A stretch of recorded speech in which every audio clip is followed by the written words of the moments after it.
What I like about it is every day is a new experience in the recycling business. And you're actually, you have a good feeling about helping the environment. Uh, because if we didn't do this, where would it be? We'd wind up in a landfill somewhere. Yeah. Now, our facility in Passaic, the new facility is going to be somewhere around 125,000 square feet. Everything is going to be under the roof, meaning that even the bottles and cans that you were accustomed to dumping outside are going to be dumped inside the building. And we process there, we're projecting 20,000 tons a month in that facility.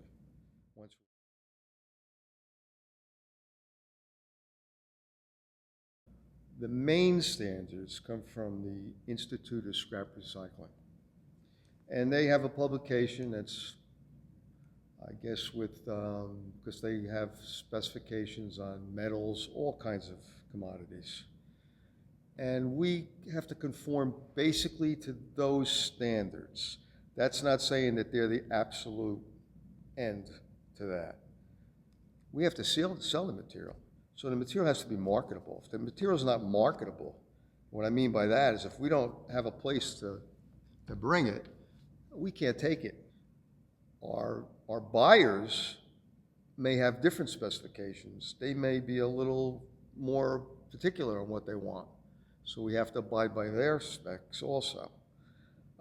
And you mentioned, as far as the inspections, all of our export material that goes overseas and we ship all over the world, all that material gets inspected as we load the shipping containers.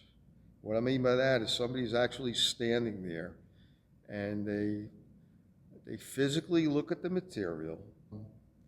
If that material gets rejected, we could actually be liable for the freight that we paid to get it to that country, for them to reload it, put it back on a truck, ship it back to their port, and ship it back to our country.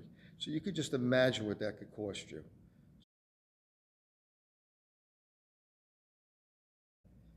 We have to have a market for it. If we can't sell the material as much as you and I would like to recycle it, and there's no market, we're in business to make a profit. And people have to realize that. We're not subsidized by anybody. We have to make a profit.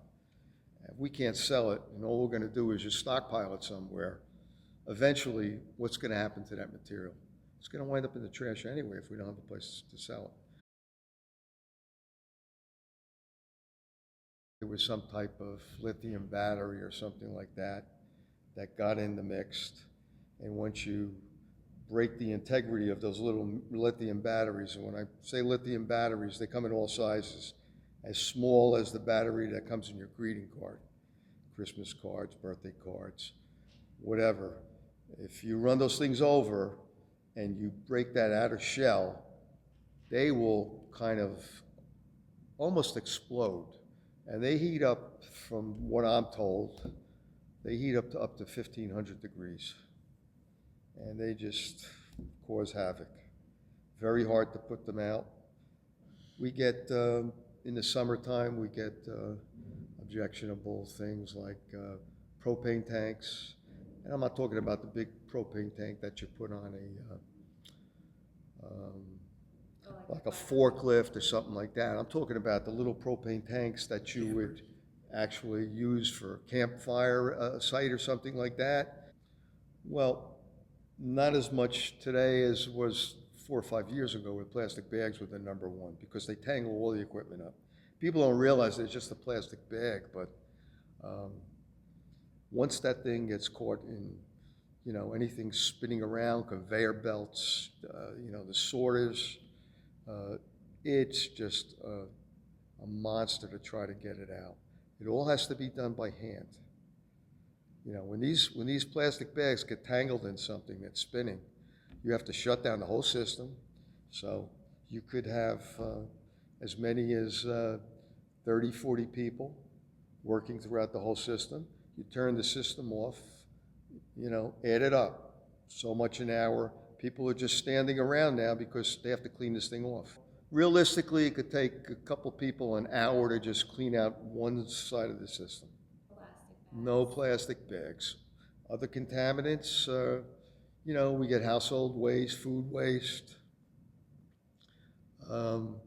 We get the batteries, and we spoke about before with the hazardous, materials. You'll get pesticides, things like that, in containers. People think just because that there's a plastic container and it's got a number 5 on it, that we'll take it. But if the container is half full, you've got to empty everything out and clean it out. And if it's something that's flammable, you could have a problem, create a problem.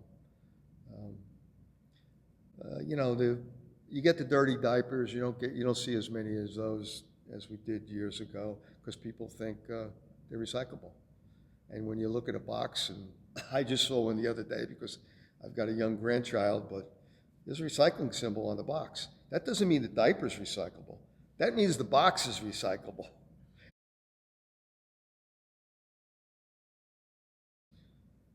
Well, I think Ridgewood has got to be in the top tier as far as for uh, giving us a quality product. And like I said before, that's all from education. You've got to educate the people, and the residents have to be willing to do what you ask them to do. And you're only asking them to do something for a reason, because if you have an inferior product, it's going to affect the price that we pay or that we charge you for the material. And that's a big factor. That's a big swing as far as in your budget.